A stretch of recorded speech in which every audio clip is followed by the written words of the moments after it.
ils sont toujours 7e, donc ils peuvent être européens malgré tout. 7e, oui, non, mais c'est sûr, avec ses possibilités à rallonge d'aller chercher la Coupe d'Europe bientôt à la 8e place, évidemment, à un moment donné, tu joueras l'Europe en étant 13e à la 34e journée. Donc évidemment, plus tu réduis le championnat en nombre et plus tu mets de place européenne, c'est jouable. Non, mais pour être sérieux, on se souvient du début de saison, de l'objectif affiché, et c'est très bien d'ailleurs de le dire de la part de Florent Maurice et des dirigeants d'Olivier Cloirec d'être dans le top 4. C'est pas le cas, et l'équipe n'a pas été bonne globalement. C'est-à-dire que maintenant on peut le dire, cette saison est un échec. Quoi qu'il arrive derrière, oui, tu peux aller choper l'Europe et tout, mais l'Europe, 7e en fait, place, l'idée, voilà, c'est exactement, ça n'a rien à voir. En fait, il faut savoir pour Rennes, faut dézoomer. Qu'est-ce que tu veux ? Tu veux être un des grands clubs français qui, justement, ne va pas être juste 4e cette année, va être dans le top 5 français de manière pérenne. Pour ça, tu vas changer de stade parce qu'il y a un projet de nouveau stade. Pour ça, tu as montré quelque chose, tu as expliqué à tout le monde et à juste titre qu'il y avait un jeu un peu à la rennaise, qu'il y avait une hype autour du club, c'est le cas, que le stade est plein à tout le match, c'est vrai. Donc, tu te dis maintenant, on va passer une étape supplémentaire. Et ben en fait, là, le truc, c'est qu'ils se sont cassés la gueule dans l'escalier là, cette année. C'est-à-dire qu'ils n'ont pas du tout passé l'étape supplémentaire. Et notamment, là, on en revient à ça, c'est pour ça que je fais ce comparatif avec Monaco, parce que derrière, tu t'es planté. Enfin, je parle défensivement. Donc, en fait, cette équipe-là, le match est à résumer, le dernier match là, à Metz. Offensivement, à tout moment, cette équipe-là peut marquer et a des joueurs de talent. Et encore, ils n'ont pas été tous au top niveau cette année pour plein de raisons. Retour de blessure pour Terrier, Bourigeaud, il y a eu des hauts et des bas. Kalimundo, c'est un peu mieux là en ce moment. Kalimundo fait une bonne fin de saison. Moi, je l'ai beaucoup critiqué, tu as raison. Mais Gouiri, ils ont du talent à tous les étages devant. Mais alors derrière, pour te dire, le taulier aujourd'hui, pour te dire qu'en 2 ans, tu as perdu, tu avais Aguerd et Traoré qui tenait la défense. Tu vois, Aguerd, j'étais encore au lycée quand il était là. Ça commence à remonter. Il y a 2 ans. Oui, je sais, mais c'est pour vous dire. Il y a 2 ans, j'étais au lycée. Non, mais ça commence à durer quand même. Aguerd, j'ai l'impression toutes les émissions, on parle d'Aguerd. La saison de référence, pour te dire, c'est ça qui est terrible. Quand je te dis que la première de Genesio. Oui, et c'est pour te dire que quand tu es dans une logique où tu dois regarder l'équipe progresser, c'est te dire qu'il y a 2 ans, tu avais un meilleur défenseur central, qui est accompagné au Mari d'ailleurs, et un meilleur latéral droit, en l'occurrence Mari Traoré. Tu les as perdus pour X raisons, peu importe. Tu te dis, ok, derrière, on va trouver mieux. C'est pas le cas. Et Genesio avait dit à un moment donné à Maurice, en gros, si c'est pour ne pas me trouver en gros la perle rare, tant pis, je préfère jouer avec les jeunes. Parce qu'il y a aussi ça, le déficit du management. Est-ce que les coachs qui sont passés ont été capables ou se sentaient capables d'aller gérer un autre effectif que celui-là ? Pas sûr. Donc c'est pour ça que je dis qu'il faut passer une étape. Est-ce qu'ils vont la passer avec Stéphane ? Pas sûr. Parce qu'en fait, c'est ça la question. Est-ce qu'ils vont la passer avec Flo Maurice, là, maintenant, directeur sportif ? Pas sûr. Moi, je pose les vraies questions parce que je me dis que pour le bien du club... Ils ont prolongé Stéphane. Oui, c'est pour ça. Moi, je te dis que regarde bien, à partir du moment où ils ont prolongé Stéphane, l'équipe, là, globalement, elle s'est arrêtée. Ouais. Parce que quelque part, cette équipe-là, quand elle est dans le confort...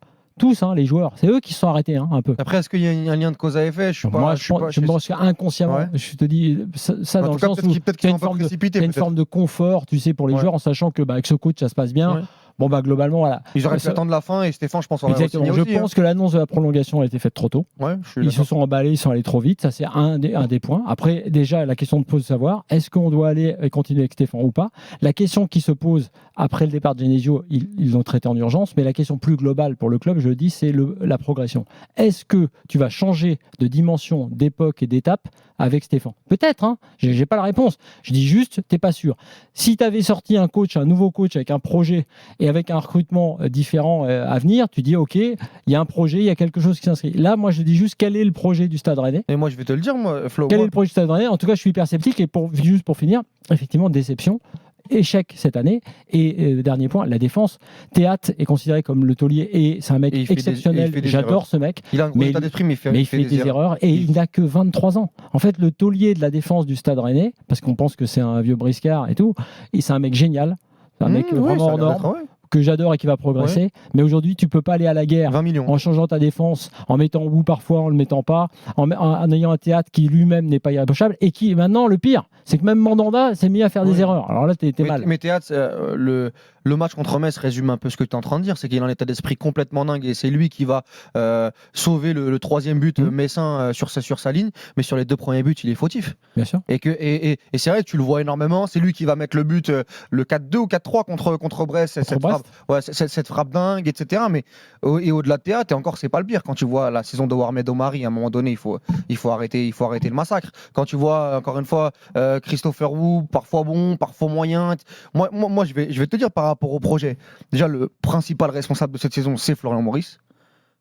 Voilà, il ne faut pas chercher ailleurs, ni Genesio a sa part de responsabilité, Stéphane aussi, mais moi je pense que le responsable numéro 1 il s'appelle Florian Maurice, et que le projet Euro Espoir là, c'est-à-dire tous les mecs Euro Espoir, Enzo Lefebvre, Amine Gouiri, Kalimwendo, à un moment donné il faut qu'ils soient encadrés par une colonne vertébrale d'expérience.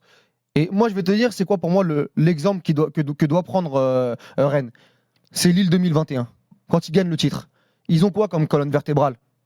José Fonte, Benjamin André, Bourak Yilmaz. Ils ont encore une fois, et après à côté tu mets du joueur talentueux, mais il te faut un défenseur central d'expérience qui va pouvoir amener une grinta et comment dire, bah voilà, comme je viens de l'expliquer, son expérience au milieu de terrain, la même chose, et devant la même chose. Là les jeunes qui popent de partout, etc. On a bien vu que ça marchait pas, ça fonctionnait pas. Tu parlais d'Amari Traoré, ok, Amari Traoré tu le laisses partir. Au début tu mets Lorenz Assignon, qui fait 6 premiers mois plutôt intéressant offensivement, défensivement c'est un peu moins bien. Derrière tu l'emmènes à Burnley en janvier pour mettre Gueladoué. Gueladoué il fait des bons petits matchs, mais elle est où la logique? Je ne comprends pas. Tu sors Amari Traoré qui était un taulier de ton équipe, capitaine, pour mettre 2 jeunes 6 mois.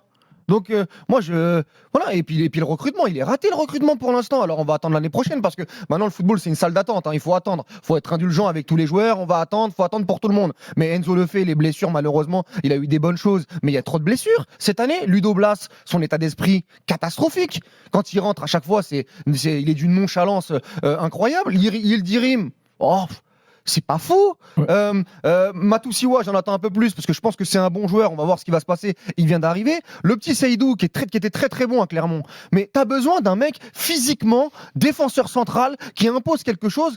Tu vas prendre le petit Seydou qui fait 1m70, qui est bien meilleur dans une défense à 3 et tu le mets latéral droit. Non mais c'est un stopper droit, Seydou, qui peut être monstrueux, mais dans une bonne animation. Il y a des choses à Rennes, je n'arrive pas à comprendre. Non mais il y a un truc de dingue. Et puis tu perds Matic, le joueur un peu qui devait apporter cette expérience-là, et on voit qu'à Lyon quand même c'est bien mieux. Tu le perds. Bon après pour des raisons différentes, l'école, etc.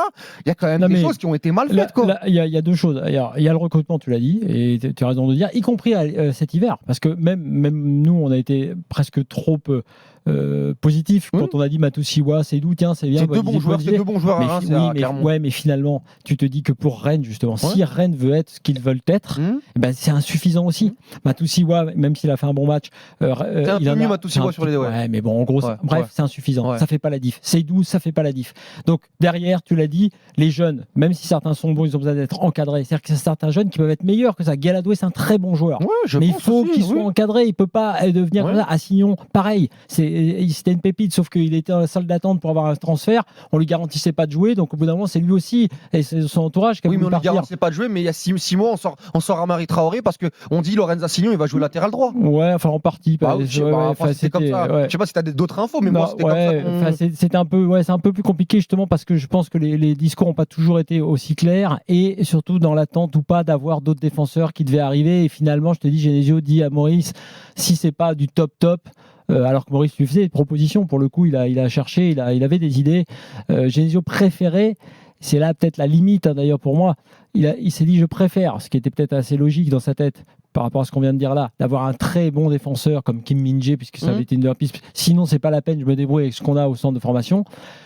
À la fois c'est pas bête, mais au final c'est trop risqué, c'est trop dangereux. Tu peux pas faire ça parce que tu risques de cramer aussi tes jeunes joueurs.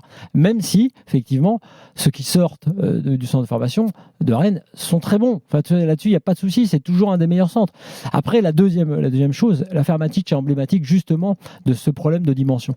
C'est-à-dire que c'est comme par hasard à Rennes que Genesio s'en va, alors que finalement on le prolonge parce que dans le moment de crise on lui avait dit bon finalement on va continuer, mais lui il se dit bon moi j'arrête. C'est dans ces moments-là que Stéphane à un moment donné a dit bah moi aussi je vais arrêter. C'est dans ce moment-là que pour d'autres raisons certes Matic dit aussi je m'en vais.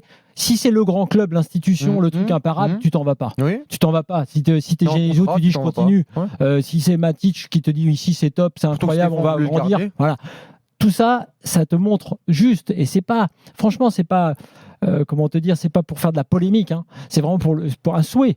C'est que le club doit vraiment grandir. Ouais. Donc à tous les étages, pour se dire, on doit effectivement se dire quel est le projet sportif, avec quel type de joueurs pour aller dans ce nouveau stade. Parce que l'intérêt de remplir le stade et d'en avoir un plus grand, il est clair. L'histoire, le lien avec la population que je vis au quotidien, il est énorme, il est incroyable. Donc finalement, tu as les fondements d'un truc qui est dingue. Mais là, tu es en train, à minima, de perdre du temps parce que ce genre de saison-là mais surtout est quand- très, très Allez, faut destructeur. s'arrêter. Je termine là-dessus. Conclusion. Mais t'as très très bien vendu. Mais t'as beaucoup acheté. Quand je dis Théâtre 20 millions d'euros, Le Fait 15 millions d'euros, même Kalimundo. si on. Kalimundo 25. Guiri, il était dans l'échange Laborde, ça coûte aussi beaucoup d'argent, j'ai pas le chiffre précis. Matusiwa, c'est 17 plus 3 ou aux alentours. Seydou, c'est plus de 10 millions d'euros. Au milieu de terrain, Santa Maria, il vient de Fribourg, c'est 14 millions d'euros, il me semble. C'est quand même beaucoup d'argent. À un moment donné, il faut aussi que. T'as quand même de la qualité sur le terrain. Ludo Blas, rajoute- c'est 15 millions Après, d'euros. Walid, je rajoute Allez, pour conclure. un point très intéressant qu'il faudrait développer, mais c'est complexe. On est dans la situation d'un club où tu te dis c'est stop, on a un mécène, entre guillemets, on a Pinot, le propriétaire, mais c'est aussi, entre guillemets, un frein pour les dirigeants. C'est-à-dire que le président emblématique qui a été au LAS à Lyon, enfin, tu sais, c'est difficile de diriger le club au quotidien, j'entends, avec Pinot au-dessus. C'est-à-dire que c'est évidemment une chance financièrement, mais concrètement, dans la prise de décision et dans la marque que tu veux imprimer au club, c'est pas simple de diriger le Stade Rennais dans ce fonctionnement-là.